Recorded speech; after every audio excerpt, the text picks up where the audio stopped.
Uncle Rudolph and Kyria. I'm so glad you say... After saying that much, George realized what his words meant, and his face twisted into an expression of shock and horror. I think the blood on them should have already... Well, no. I mean, they were found with blood, so... Not really. Maria wasn't surprised. However, she showed no joy in having her answer proved correct. And as far for Battler, Angie saw it. That terrible expression, one that she would never forget as long as she lived. It was a demon's smile. A hideous demon that she'd never see again twisted its face in a foul grin. And the truly horrible thing was that she saw it on her brother's face. Holy shit. Rudolph and Kyria lifted up the guns they had been holding behind them. The barrels pointed at the foreheads of George, who staggered backwards, and Maria, who grinned as though she was beyond caring what happened next. There was a flash of lightning and a crack of thunder. Nothing more could be heard. Then as George and Maria were snapped around by that roar, the strings holding them were snipped. The two dolls fell into puddles with a splash and stopped moving. Dad, Mom. All of this occurred right before Angie's eyes.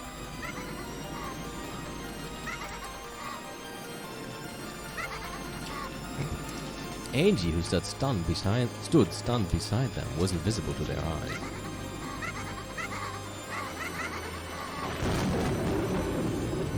They guffawed, overcome with laughter. Then, right in front of Angie, they started joking and complimenting each other on their kills so far. The three hideous faces, the faces of her family, made Angie want to cry and vomit at the same time, and she felt as though she would suffocate. Angie dashed away, covering her mouth. She wanted to escape the disgusting laughter coming from her beloved family as soon as possible. Then she slipped and fell face down in a puddle of mud. She did try to get up. In fact, she instead chose to cover her ears to block out the disgusting laughter that she could still hear. As she did, from the shadows of the fences and bushes in this inky black rose garden, several dark things slipped into the sight. Uh-oh.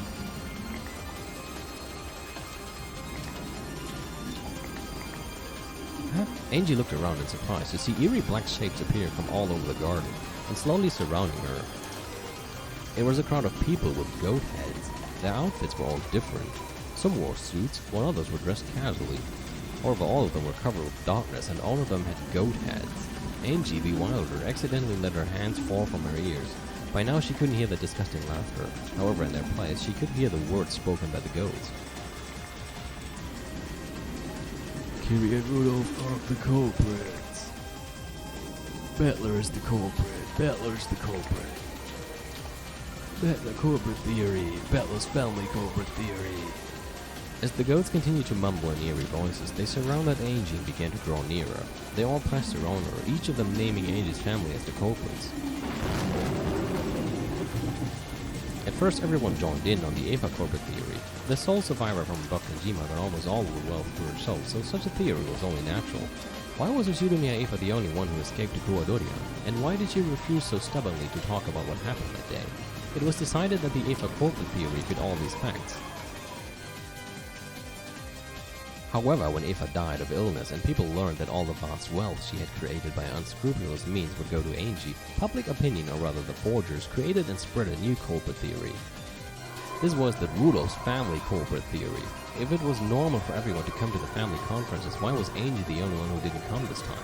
Did Rudolph's family have some reason for not bringing the young Angie with them? Oh shit, I never thought about that. They did take Battler, but he wasn't Kyria's son. Then when it was revealed in some magazines that Kyria's family had close ties to a massive gangster organization, all eyes suddenly gathered on Kyria herself. The truth of how Rudolph had made a killing out of fraudulent business practices was also laid bare, and almost immediately the couple became thought of as the most suspicious people on the island.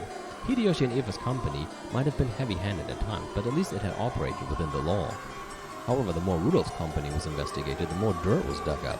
Furthermore, testimony was dug up about various scandals involving party tickets from the time Rudolph and Kyria were students, and it was clear that they were far more suspicious than Eva's family. And so, in a flash, the Rudolph family corporate theory expelled the other conspiracy theories, including the Eva corporate theory, and reigned as the greatest of them all. It wasn't really because it was more plausible than the Eva corporate theory. They had just gotten bored of the old theory and wanted a new sensation.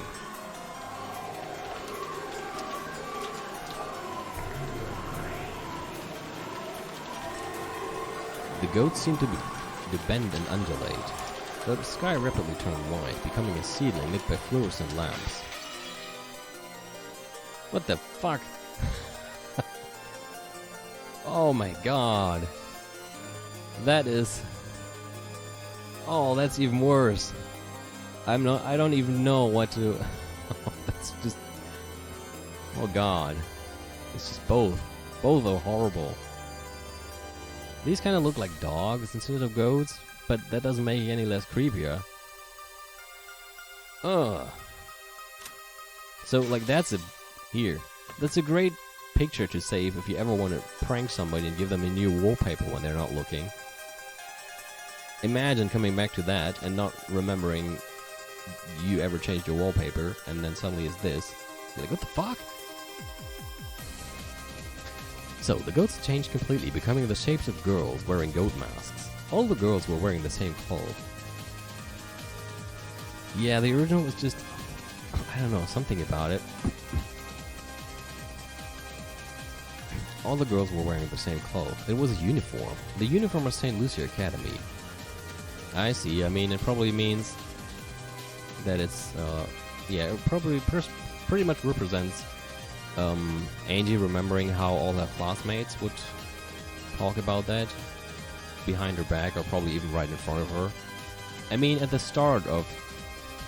No, rather, at the end of the question mark thing from episode 7, I think Angie actually said something to that extent, that, like, students in her class were bullying her, saying that actually her parents were the murderers.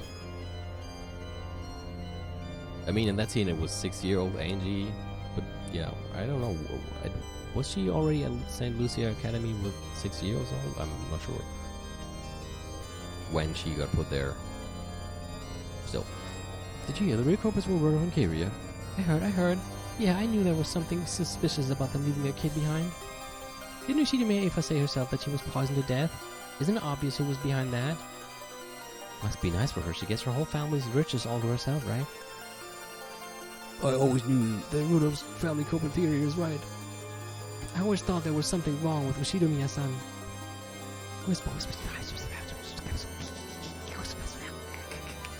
Rudolph and Kyria are culprits. Isn't Battle a culprit too? Rudolph's family culprit theory. Rudolph and Kyria are the killers. They tried to get the family wealth onto themselves, but Eifa killed them back and they failed. But in the end, Ushidomiya Angie gets everything anyway, doesn't she? Rudolph and Kyria are the culprits, of course. Rudolph's family culprit theory. Rudolph and Kyria are the culprits.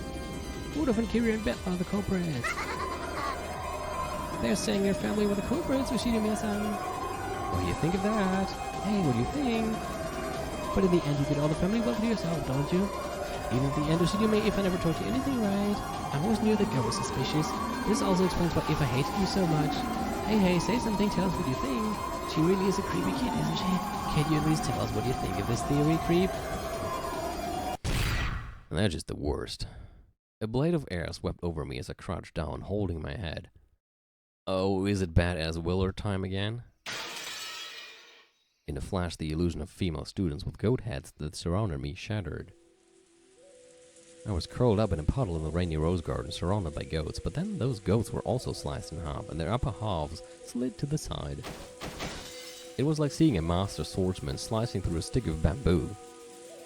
This way. The voice came from that black cat. The black cat with a bell that had guided me here. Incredible that it can talk, but that doesn't matter now. I dashed after it. The goat sprang back. Yeah, I mean, that's what you do when that happens. A hole opened up in the encirclement. The black cat dashed through it. As I hurried through it, the goats began to chase after me. Countless heavy footsteps thundered behind us. Where are we running to, Mr. Cat? The cat ignored my stupid question. Where are we running to? It's obvious, as far away as we can make it. However, there was an unbelievable number of goats. It wasn't just the group chasing us. There were probably goats hiding throughout the rose garden, and everywhere we went, a group of them would appear and block our path. Each time we bumped into them, we ran down a different path in this maze of a rose garden. So I didn't even know which direction we were running anymore. It couldn't be. We aren't running around in circles inside a massive crowd of goats, are we? When we ran into the arbor once more, I learned that my fears were justified. The 4 paths that led from the arbor were all blocked by a crowd of goats. Of course, the path we had come down was also blocked by our pursuers. There was nowhere to go or nowhere to return to. We were finally trapped. Mr. Cat, what should we do? We're surrounded. The black cat glared at the goats that surrounded us, standing on guard. It's all over for us. At that moment, I found myself floating in the air. A massive arm, large enough to crush my entire head, had grabbed my collar from behind. Before I could even think to cry out, I saw right in front of my face a pair of strangely glowing red eyes and a massive mouth with jagged teeth and a foul breath. I still wonder where they got this image from. Like this here. Because it's just so nasty. The mouth opened wide, and as though it was a separate creature, a bizarre tongue stuck itself out. Then it spat words at me. Rudolph Kyrian Bettler and the Corbrets. Rudolph and Kyrian played them, and Bettler lied when he inspected them. Then one of the parents carried out the murders, happened to the second child and hid under the bed in Nazi's room. Bettler killed Shannon, and then assisted in the murders in the guest house. The other parent carried out the guest house murders. This is the truth. Then that gaping, smelly mouth slowly began to close over Andy's head. Counter. Oh, it's possible to form a logical theory other than the Rudolph family corporate theory. Now what? A blue flash slashed at the top of the mouth that was trying to eat Angie's head, sending it flying. I fell into a puddle along with the goat that was still grasping my collar, though there was nothing left of it above its chin.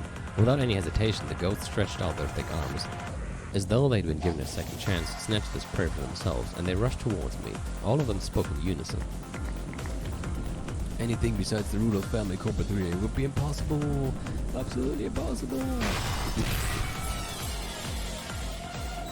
It's possible to form a logical explanation other than the Rudolph family corporate theory.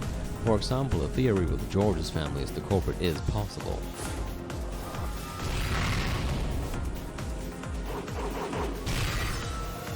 A red flash and a blue line became blades of wind that passed over my head, doubly slicing the arms of the goat that tried to pick me up.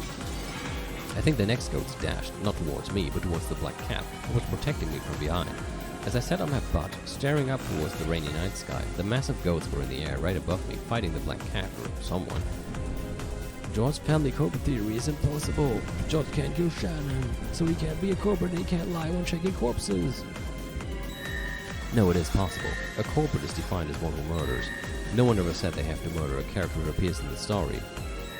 Or in other words, if George committed murder outside the island sometime before this crime, he could be a corporate without killing anyone on the island, and it would be possible for him to lie.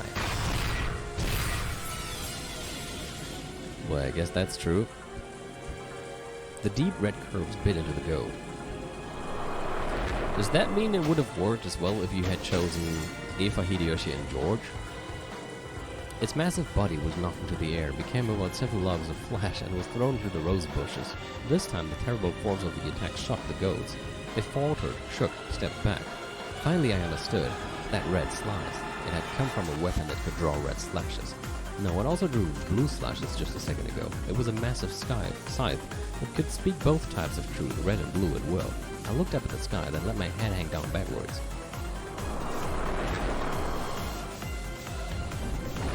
Oh no, not you! There was no black cat there. It was a girl holding a large scythe. How's that? This level of reasoning is possible for America! When the crowd of goats recognized the goat who called herself Erica, a stir passed through it. It was clear that this person had enough of a reputation to make them tremble.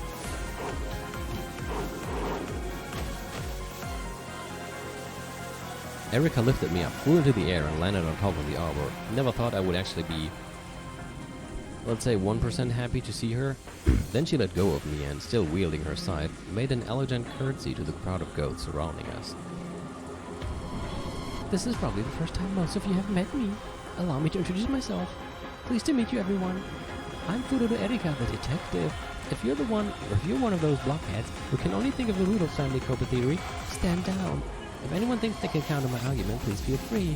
Of course, I won't be holding back either. The goats all howled at once. It seemed to be a cry of shock, of fear, or possibly of awe. The goats surrounded the arbor, chattering but not moving any closer. None of them had the courage to stand against this detective, this witch of truth called Fururu Erika. Good grief. All those thousands, and this is the best you can do? None of you has the courage to fight Fururu Erika in a battle of words? Too bad. Let's put an end to this. Then again, I have Fururu Erika. Don't have enough spare time to counter all you blockheads one by one. I'll let her clean up the rest. You're up. When Erika cried out, red cracks opened in the dark night sky. It looked like the spiderweb-shaped fissures that appear when a glass window has been struck hard. Or was it more like a blood-red spiderweb? A laugh rang out through the spiderweb-covered world. A witch's laugh. It sounded somehow familiar to Angie, and there, standing on the spiderweb and gazing down on the goats who must have looked like trapped bugs, was the witch. What are you doing here? You forget me, and you call him the ruler of Rokenzima? You forget me, and you think Rudolph was the culprit? It was the witch who had hidden inside of Eva, a witch of the future who would one day call herself the Endless Witch after the catbox closed over this world. Who forgets Eva Beatrice and calls themselves the murderer of Rokenzima? How impertinent. On this island, who lives and who dies is totally up to me. All the wealth and gold is mine. Everything about October 4th and 5th in 1986 is mine to do with as I please. It all belongs to me, Eva Beatrice. Eva swung her one-winged staff at the crowd of foolish goats beneath her, proclaiming their death. The ceiling of spiderwebs that covered the heavens plummeted, and more spiderwebs seeped out of the ground at the goats' feet. Then the webs from above and below met, and thousands upon thousands of goats were caught in their grasp. Then, as Eva swung her staff, it swirled, around and around like egg yolk being mixed in a bowl. Eventually, it was all packed into a massive blood-red groove. The moans of goats drifted out from inside. That entire crowd had been compressed into a meatball a few meters across. So you morons doubt that I'm the culprit? Reaching the Ifakopa theory and giving up there is good enough for the likes of you. If only you'd just get crushed and disappear. Didn't you mean reaching the Rudolph culprit theory?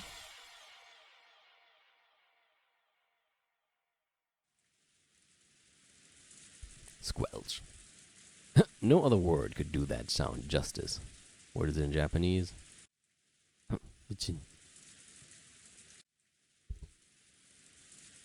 After sucking in all of those goats, the spiderweb ball vanished into thin air with a squelch. After that, there wasn't even a trace left. The dark rose garden lay there without any sound but that of the falling rain. Eva drifted down from the sky. Your aunt will always be on your side, Angie-chan. I'll never let anyone insult your family. Aunt Eva! I knew I should be grateful, and yet it really wasn't easy for me to believe that Aunt Eva was my ally. Eva realized that too. Don't worry. I'm not doing this because I want to be thanked, but I'll always be on your side. See you later. She giggled, spun around, and vanished. Yeah, just you giggle. Now that she had already left, I started to regret not saying even a thank you, so I figured I should at least thank the other person who had saved me. Thanks for saving me. Who are you? I already knew her name. What I was really asking was why she had saved me. I'm Fururu Erika, the detective, and I'm also a witch. A witch? A witch of truth. One who searches for the single truth. And so are you, right? Those 2 days, October 4th and 5th, 1986, I've been so desperate to know what happened that I took a step off the roof of that skyscraper, drifted through several witch games and fragment worlds, and abandoned myself to this long journey with no rewards. All I want is to know what happened that day. All I want is the single truth of that day. Searching for something like that is what makes you a witch of truth. So you're just the same as me. That's why I came to save you. I want to know just what happened on that day. No one will tell me, no one knows. But I know something happened that day. I'd give up anything to learn what that was. That's the one thing I need to know no matter what, even if it kills me. So tell me, you know, don't you? You know what happened on this island, right? Does a witch of truth expect to be given the truth? If I told you that so-and-so was the truth, would you really just accept whatever I said? No, I wouldn't. What did Bella-san show you today? Today, Onii-chan showed me a bizarre Halloween party. It may have been heartwarming and a lot of fun, but it definitely wasn't the truth. Didn't Battle-san show you something and say it was the truth? It's not. That couldn't be the truth. Sometimes other people will try to mislead us by claiming that they know the truth, but a real witch of truth must continue to pursue the single truth without being led astray. That's why you can't accept the fake truth that Battle-san's trying to force in you. You care about finding the one real truth more than anything. Yeah. Oni-chan is trying to confuse me. I felt that this whole time. Even though he knows everything about what happened that day, he won't tell me anything at all. How is he any different from Aunt Eva, who mocked me and refused to tell me anything even until the very moment of her death? Why won't Oni-chan tell me? Why? Why won't he tell me? The dam inside my heart burst. Why won't Oni-chan tell me what really happened? Why? Why? I'm the only one who doesn't know. No one's telling me the truth. Tell me what happened that day, Oni-chan. Oni-chan. I cried out at the rainy night sky. Hot tears poured from my eyes, but they were covered by the cold rain that beat against me, so no one other than me would know what they were. So no one other than me would know that they were tears.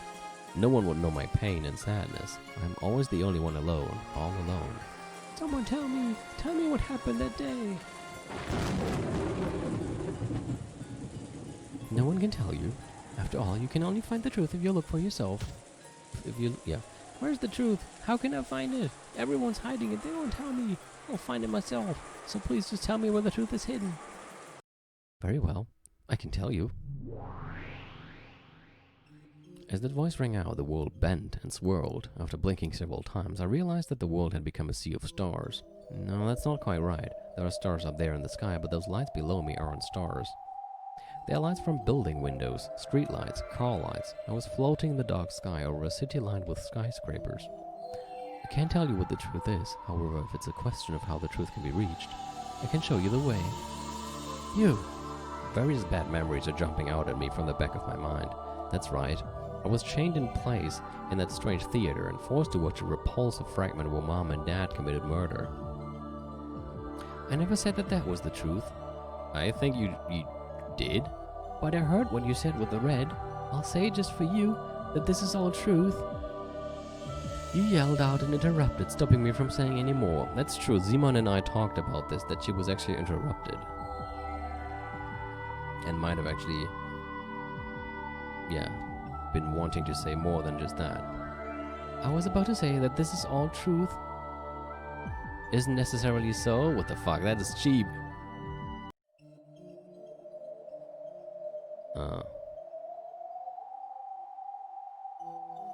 I guess it sounds a bit more natural in Japanese.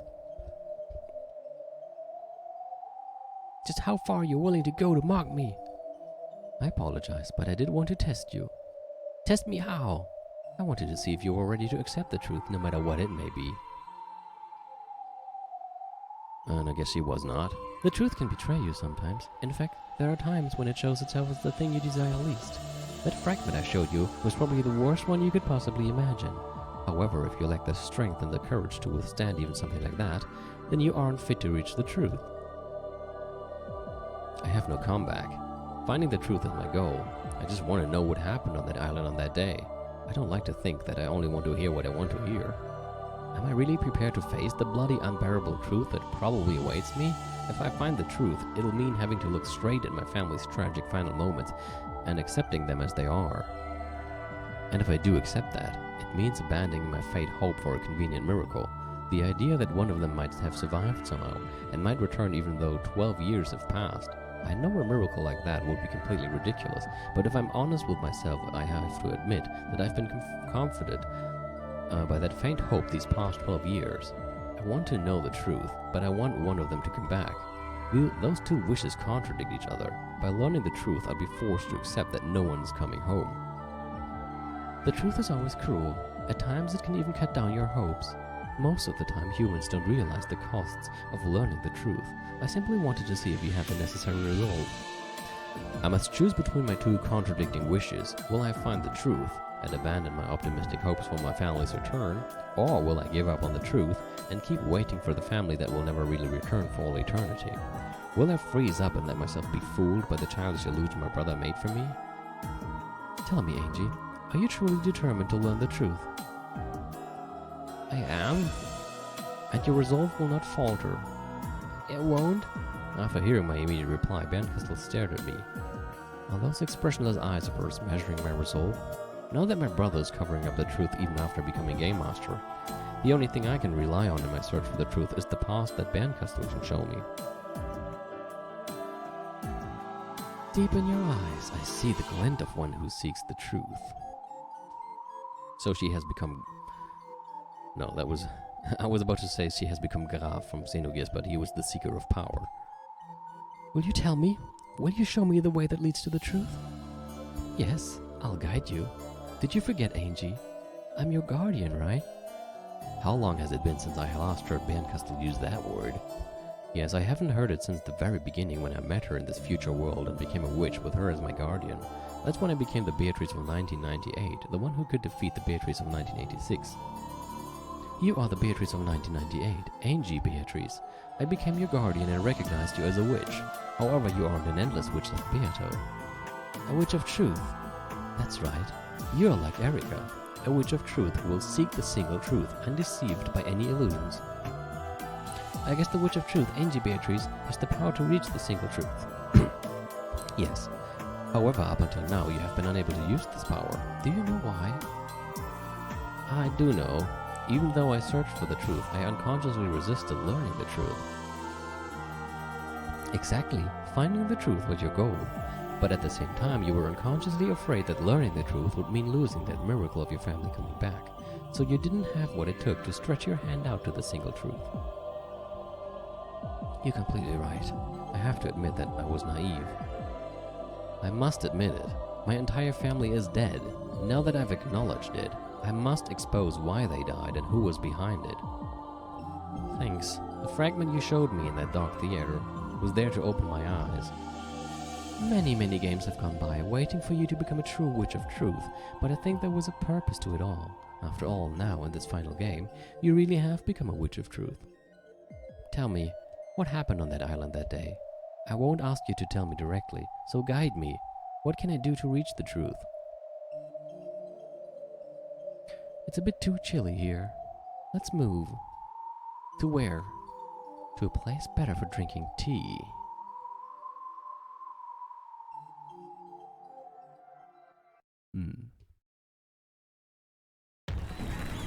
A massive applause filled the hall. It was an applause in honor of a good fight. An applause in honor of Bancastle.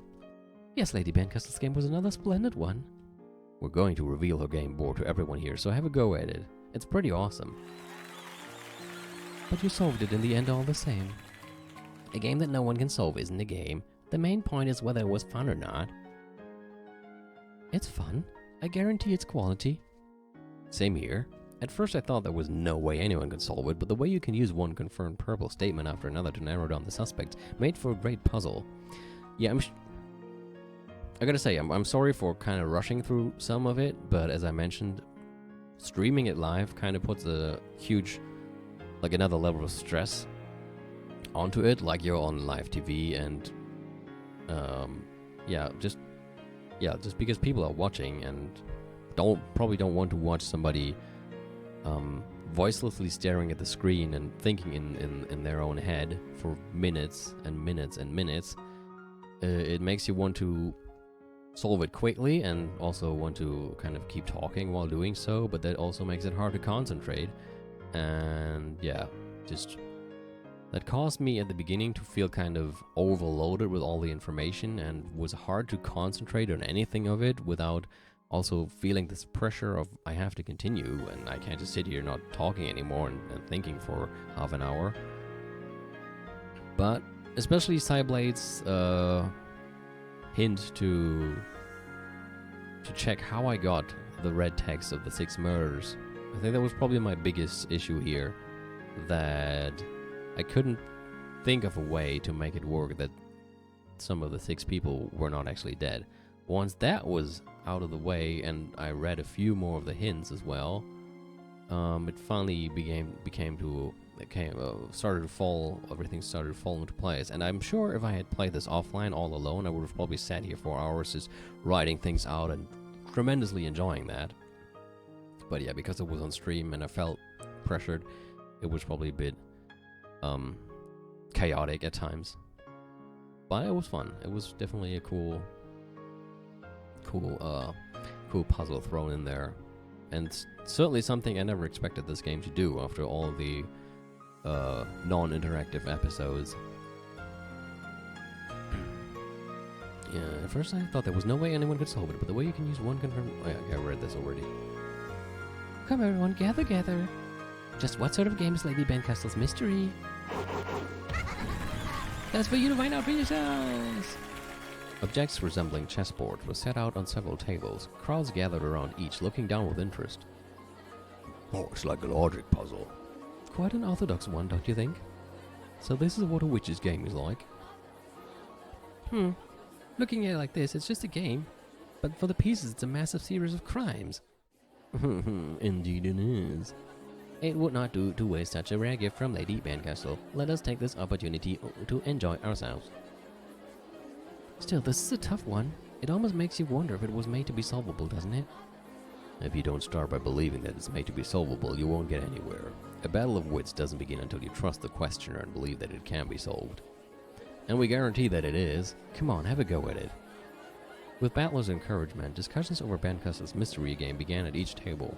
The mix of humans and illusions in heated debate was truly a sight to behold. Beato and Bencastle sat in a chair far off from the discussions. Would you like some tea? Any kind of calming black tea for me. With milk if you don't mind. As you wish. Is there anything you need, Lady Bencastle? Please add some dried plums to some black tea. That's the trick to making terrible tea drinkable, is it? Come now, don't sulk. We're honestly complimenting your game for being such a fun one.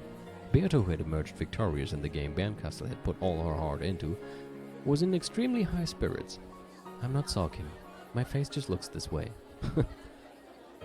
When I managed to spot Byrne's own kind of warmth in that expression, I felt like I'd climbed to the pitch-black top of a snowy mountain to find a beautiful star. Well, sorry for having an eternally frosty face. How difficult it is to compliment Lady Bencastle. No matter what you say, she always takes it in a bad way. That's okay. She's the type who'll keep thinking about it for hours later on. Oh, the type who lies in bed relishing it while hugging her pillow. Yep, that's a Baron for you. Resting witch face, I wonder if she would enjoy you calling it that. Beato and Lambda Delta giggled together. Bencastle shrugged and looked away. Seriously though, that really was a fun game with a twist. You think so? Thank you. You could have made it unsolvable, but you still made it to be solved. You couldn't have done that unless you planned on playing fair and enjoying the game. I like games where I win no matter what. Games that I might lose are just a pain. Later, I'd like to switch sides and try another one. I'll make a puzzle and we'll see if you can solve it. A game for you to win against me. Of course, I'll use all the know-how I've picked up in my fights with Beato to make it super hard. I'm not giving up my winning streak that easily. Both you and Beato have such an interesting way of thinking. How's that? A game is just a means to decide who wins and who loses, right? When you create one, your own victory should be your highest priority. So why would you go to all the trouble of making a game you might lose? What fun is there in a game you always win? That's not even a game. Victory and defeat. It's fun because you're taking part in a fair competition, balanced between those two outcomes. A game isn't a fight, it's communication. You have to enjoy the means. And if you manage to win in the end, well, that's just an added bonus. Somehow this reminds me of long fighting game nights I had with friends playing Dead or Alive 2 on PlayStation 2. And we would just enjoy it for hours without ever being mad if you lost. It was just fun. It was a fun way of communication, I guess, on top of the communication you verbally have. It's just, yeah, just what a game should be. Shouldn't be sulky when you lose. Although I can understand if like, how it can become frustrating if, for example, you play against somebody who is insanely good and doesn't give you a chance at all and then also makes fun of you, but that's not usually what you do with friends. Finally I clearly understand the difference between how all of you think and how I think. What do you mean? For you, this is communication. It isn't for me. The world you live in must be pretty savage. And what about you? Wasn't it the same for you until you understood Beato's game? An eternal game is eternal torture. Have you already completely forgotten about that pain you suffered? Well, there were days I did think that, but now it's all been resolved. I won't complain about stuff that's in the past. I'm impartial, you might say. That is the critical difference between you and me, I think. Your eternal torture was something you could laugh off and forget. Mine was nearly so trivial. That's all there is to it. I don't know your history, but sounds like you had it rough. To think I'm getting sympathy from a mere former piece. I must be getting old. Bernkastel, sipping the black tea that Genji had brought her, gazed up at the ceiling with a faraway look. Betla may not have known her history, but even he was able to understand a bit of how she felt. Are you being tortured by someone right now? Are you kidding? I'm as free as can be. I'm not bound by anyone's shackles. Then that's a good thing, isn't it? At least things are better for you now. True. It's much better now than it once was. Now I am on a long, endless journey to escape from boredom. Then at the very least, us meeting here should have been a good thing for you. Indeed. Even the taste of defeat can keep my boredom at bay somewhat. No, Betla shook his head and laughed. We're friends who've enjoyed fighting in a fair game. So, if your days are filled with nothing but running away from boredom, feel free to drop by our place every now and then. We'd love to welcome a friend, and we'll be able to set up everything needed to help a friend escape from boredom. You think you can prepare a welcome interesting enough to help me, the great Bernkastel, escape boredom for even a single night? I do. That's what it means to be a friend. We won tonight's game, so the next time you come we'll switch sides. This time we'll entertain you with one of our games. Of course, we don't intend to let you win easily. We'll challenge you to a devilishly twisted logic game. It won't be something you can solve in a night. It'll be good enough to make you stay for a month, wrecking your brains over it. You would entertain me, the great Bernkastel, as a friend? Yeah, we would. After talking with you, even this dried plum tea is starting to taste sickly sweet. What a pain. I heard from Beato. Sounds like this dried plum tea stuff is one of your favorites. Next time we'll throw in some high-class dried plums covered in gold leaf, so make sure you come again. If you really plan to do that, try finding some better tea to start with. I'll never feel like coming again if you keep serving tea like this. Oh, come on. I guess the tea you're used to drinking is pretty damn high class. Next time, why don't you invite us somewhere we can drink some of that? Me? Invite you over? It's only fair, right? We've treated you. Now it's your turn. Yes, it would be only fair. So let's have the game be fair too. Let's switch sides and start a new game. I'm looking forward to it. We won this time, but who knows about the next. That's some confidence you have there. And yet I'm afraid you're mistaken on one point. What is that? My game isn't over yet. I wonder who will win in the end. After taking one more sip of her black tea, Bernkastel set her cup on the table wearing a thin smile. The tea here is far too sweet. It was a mistake to have any. Thank you, Genji. Take this away, please. As you wish. Bernkastel asked for her tea to be taken away after taking only 2 sips. Bella smiled, realizing that this was just Baron's way of being shy. Battler, why are you smiling with such a foolish, optimistic face? If you really think this final game will be nothing but a happy epilogue, then I'll have to invite you all to a proper game for bringing this tale to a close. Battler, you forget too easily. Don't you remember in whose hands lie the key to this final game? Uh-oh. The inside of my nose itched. I've never regained consciousness to a smell before. Slowly, I opened my eyes. Wait, when did I lose consciousness in the first place? I don't remember going to sleep or falling unconscious. That's right. Bernkastel invited me to come to a place better for drinking tea. That's when my memory gets hazy, and since the smell of black tea is what woke me up. Where am I? Our study. I hate to admit it, but her taste in tea really is excellent. I was sitting on what appeared to be a sofa in a dimly lit study. Bernkastel sat across from me, and right before my eyes was a beautiful cup filled with hot, steaming tea. Isn't this place? I remembered. I've been here before. Wasn't it? How pleasant it is to see you again, child of man. Yes, that voice. Just hearing it brings back memories. Long time no see, my master. I didn't think I would get the chance to welcome you into my study again. To think that that game of yours is still continuing. It won't be continuing much longer. This is the end, the true final game. This was the study of Featherine Augustus Aurora. Was she added again? Oh, damn, we have new text here. I should probably go through that at some point. The Majestic Witch of Theater-going, drama and spectating. Also, what was that sound now? Was she added here somewhere? That's what I actually wanted to check. Oh, there she is. Once in the past, I was summoned by her in order to be her reader, Umineko. Don't tell me you want me to read again. I wasn't the one who called you here. My Miko brought the two of us together. Why? Isn't it obvious? To show you the path that leads to the truth. You'll show me the way, Featherine? Well, I am the Witch of Theater-going, though I dislike interfering with the actors on the stage. So, would you rather watch Bella's boring play or my exciting one that manipulates the branching paths of fate? I know you can't stand even a minute of boredom. As Featherine rocked her rocking chair, she looked up at the ceiling and chuckled. She clearly holds some key to the truth I seek. And yet you are literally the one holding the key. I can do nothing but tell you where to find the keyhole, child of man. I don't remember saying anything out loud, but Featherine answered my question as though I had. Come to think of it, that's right. Featherine can read the thoughts of a mere child of man like me as easily as she can hear me speak. Well, I guess that'll help us get to the point quicker. Oni-chan did give me this key, but then he just said something about how I'd know how to use it when the time was right. He didn't say a word about what it was used for. Do you know? What is this key for? Oni-chan said it was something very precious. Explain, my Miko.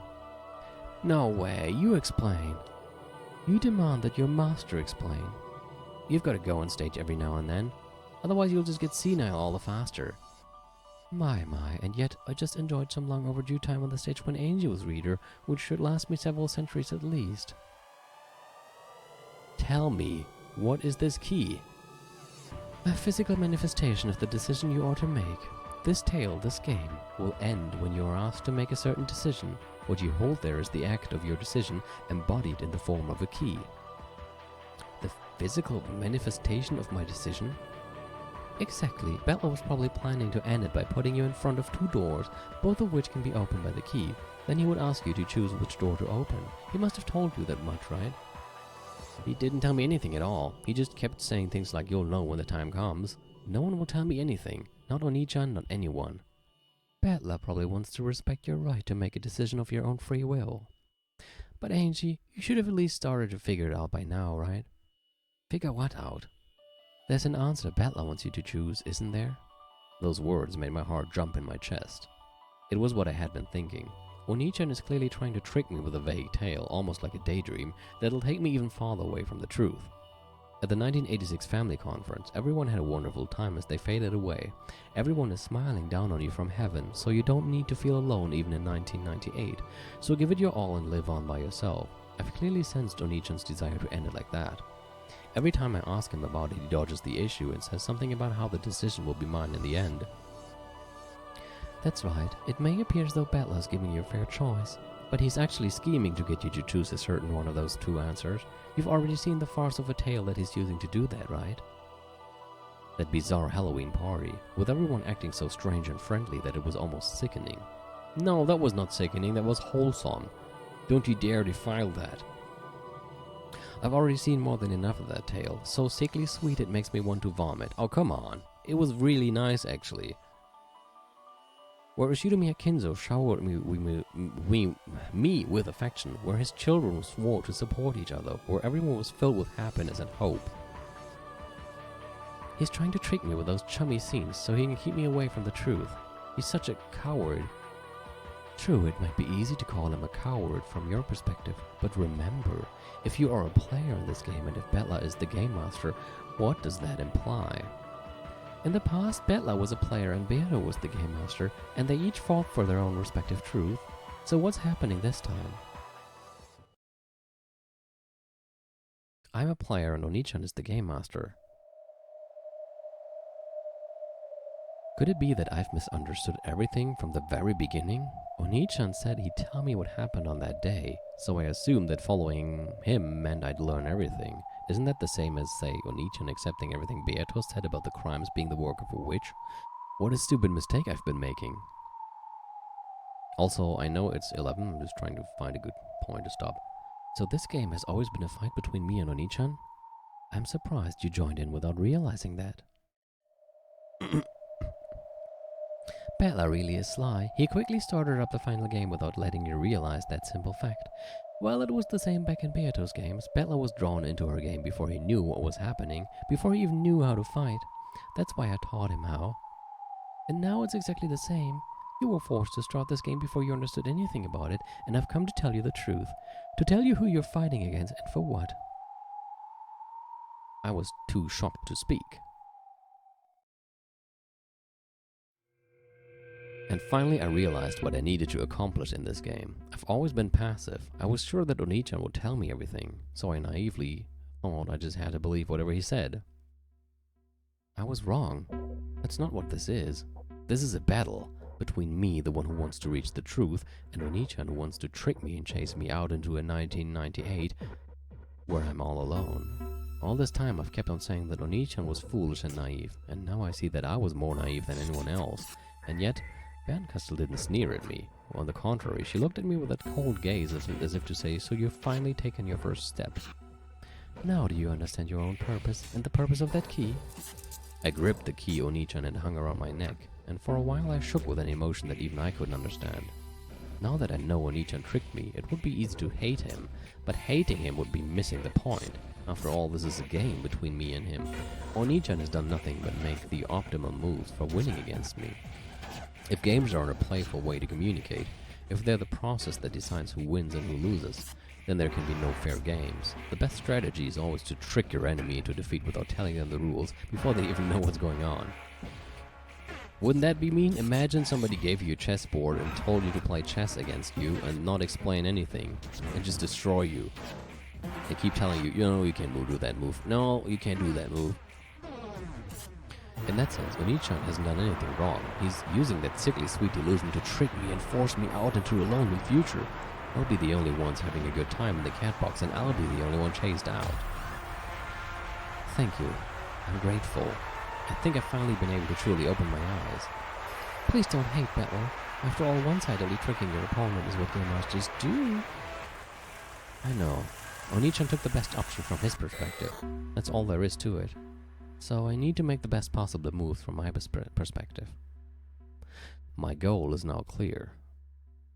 I have watched almost all of Higurashi, but I can remind me to explain that when I stop the recording later. I don't want to. For now, I want to find a good spot to stop, so people who want to go to bed don't have to wait much longer. My goal is now clear. October 4th and 5th, 1986. What happened on Rokkenjima on those days? Yeah, that's true, Aaron. I need to tear off the veil covering the truth. Nothing more, nothing less. Onichan gave me this key, probably because he wants me to put it into the keyhole of his choosing. That's why he keeps showing me this sentimental illusion. But I won't be fooled anymore. I'll open the door I want to open. Certainly, this kind of tale is more to my liking than one where Angie does whatever Bella says. Then this time I'll let you run the show from here on out. Tell Angie. Tell her where the keyhole that leads to the truth is. Tell me, where is the keyhole? Very well. First off, have a seat. I'll go and get it for you. When Featherine rose from her rocking chair, my vision seemed to twist and bend. What is this? Some kind of interference? Or is it the beginning of Danganronpa?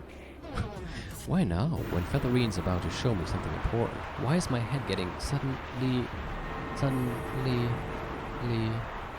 dug my fingernails into my knees, clenching my teeth to keep from losing consciousness. However, the world just kept twisting more and more. Except for the feel of the sofa beneath me, I couldn't sense anything at all.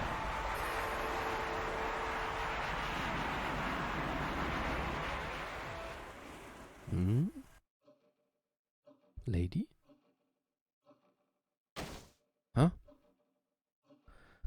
Okay, I guess that's a good point to stop.